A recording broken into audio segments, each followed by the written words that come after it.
I'm old enough to remember when the FNaF timeline was just a list of minigames. It was what you thought happened in what order that counted. All speculation as to characters' arcs or motivations were little more than that, speculation, bordering on fanfiction. Now it's the complete opposite.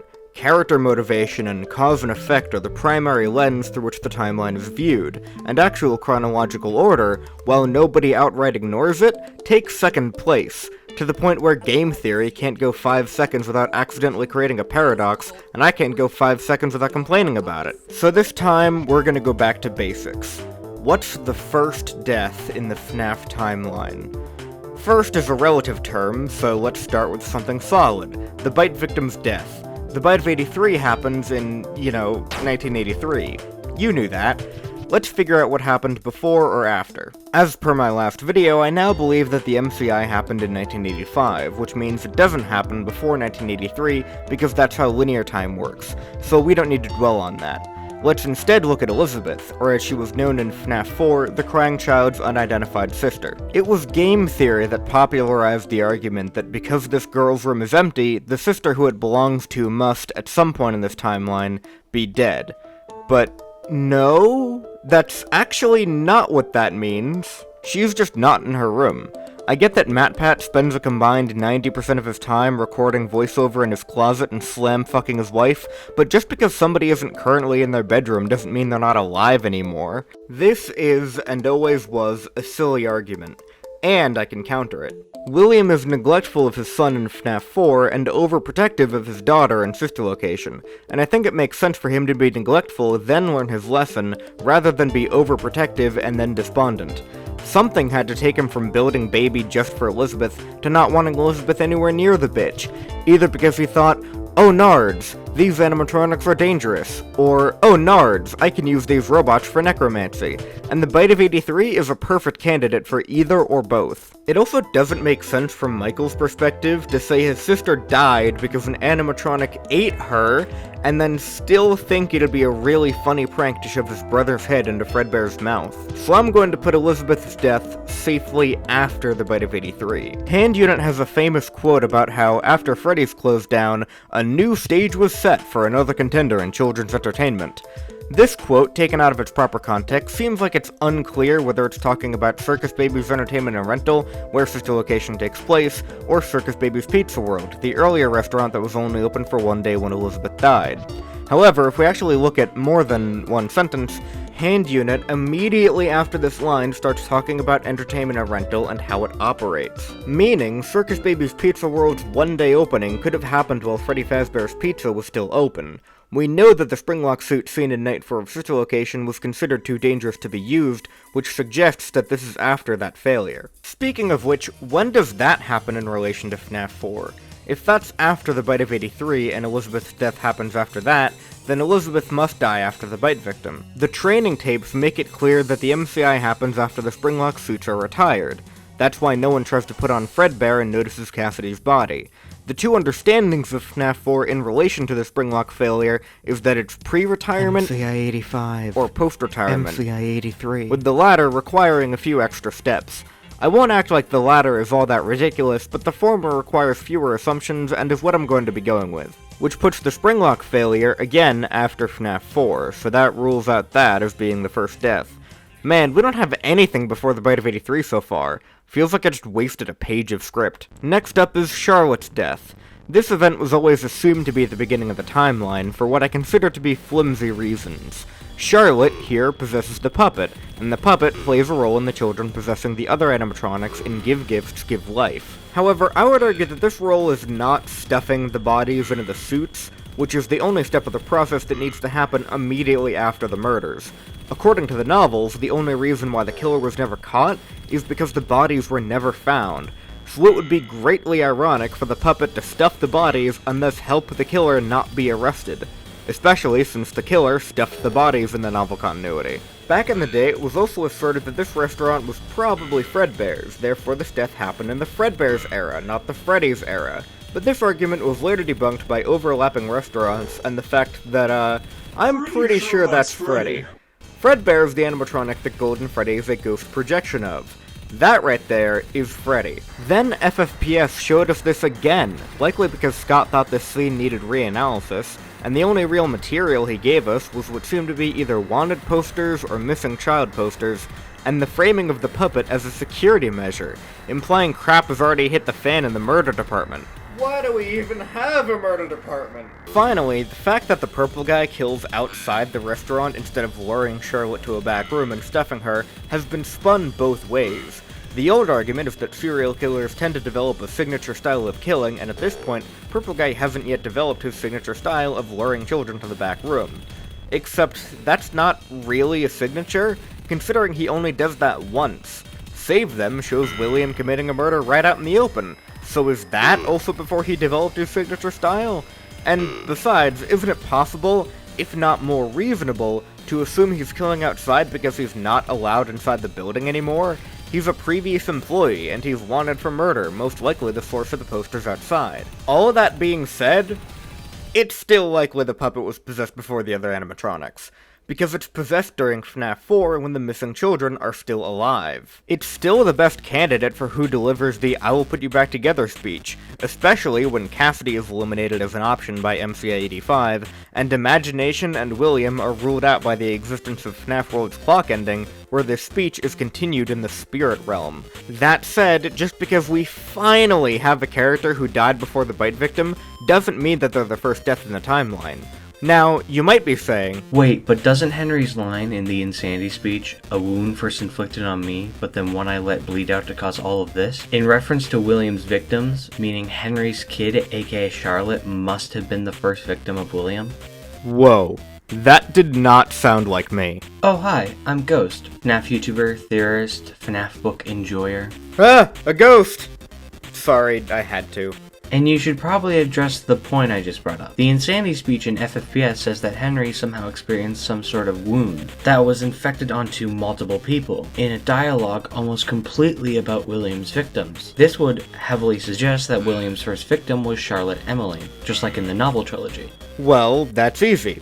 I believe this is another case of an interpretation of one line being popularized outside of the full context. The speech itself is about William and his relationship to Henry.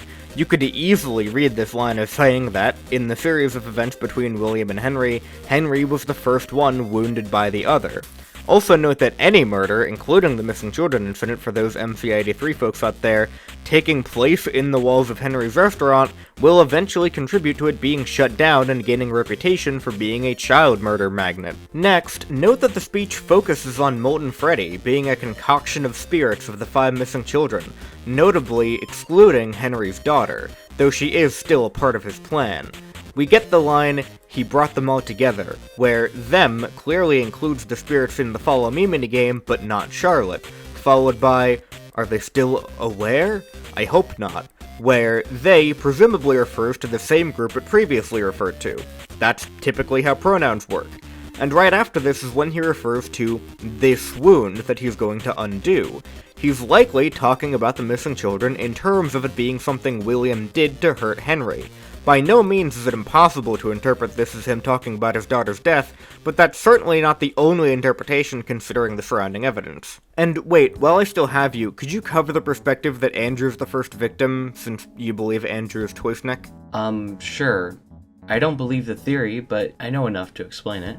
Huh? You don't? No. Welp, this is awkward. I thought you said in your 48-minute Toysnack video, link in the description, you concluded he was Andrew. I did. I just don't believe Andrew was the first. That's odd. Most Andrew Toysnack theorists I've met believe he was the first victim because of the whole Foxy Hook thing, which you're gonna explain. Anyway, I guess carry on. Andrew first has 4 main points that most commonly come with the theory, 3 of which are used as evidence, and another one is just an extremely common belief that usually comes with Andrew first. That being that the MCI happens in 1985, while Andrew dies in 1983. The evidence used to say that this doesn't contradict Into the Pit has to do with warped memories, and reading through Into the Pit and the Stingers, the argument is very plausible. Do you want to explain that? I'm ready for story time. Well, I technically could, but doing that opens an entire can of worms, aka explaining how Remnant works, which is a can that will firmly stay closed in order not to waste everyone's time. Moving on. The other 3 points come from Five Nights at Freddy's 4, 6, and Ultimate Custom Night. The FNaF 4 argument states that the Golden Freddy suit was the thing that the bite victim crying child Afton saw, so it's plausible it would be Andrew, since he has connections to Golden Freddy in The New Kid and in Ultimate Custom Night. Isn't that just a worse version of the theory that he saw Cassidy die? Yes, which is why this piece of evidence is, definitely the worst one out of the 3. The next one has to do with Midnight Motorist, and its theorized connections to Charlotte and the Crying Child. This theory proposes that the MCI most definitely happened after Charlotte's death, and that Midnight Motorist is most likely the bite victim as the runaway going to see Charlotte's body, which is a very common belief, even for people who think Andrew's not in the games. The problem with this, though, is the grave, as no one could have died before Midnight Motorist under the idea. Well, everyone but Andrew, meaning Andrew is filling into the slot of being the grave for Midnight Motorist. This is also partially supported by the next piece of evidence in Ultimate Custom Night, Toy Chica's high school years. This is a yandere anime cartoon about Toy Chica, who is a representation of William Afton killing his victims. There are 6 main victims and a secret one at the beginning, which would suggest that William had a secret first victim, to a lot of people, this victim being Andrew. This would also line up with the graves, as there's 6 gravestones in the FFBS ending and then 1 hidden off in Midnight Motorist. I know, I can hear you now. That's cool and all, but it's not a very common theory that Charlotte and the bite victim are the characters in Midnight Motorist, and there's not even proof that that order of deaths is accurate to the timeline, in fact. It seems more like it isn't. Who the hell was that? How are you guys getting in my video? The answer to that being yes. That's why I think it's nowhere near enough evidence to say Andrew is the first victim. So let's look at some of the further evidence. There's nothing but a black screen here. Yeah, that's the point. Ah, gotcha. Hey, thank God I didn't put anything on the screen then, considering I'm editing this and all. Yeah, unfortunately, after this point, from what I've seen, the evidence for Andrew being the first victim kind of runs dry. Other evidence presented has to do with narrative logic instead of actual evidence, so that's kind of where the pool of evidence quickly becomes a dried out lake. With that, you have fun with the rest of your video. I gotta get back to posting once every 4 months. Well, that was cool. Who was that again? She brings up decent enough evidence pointing toward there being a secret victim, though, and not just the one William should not have killed and Toy Chica the high school years.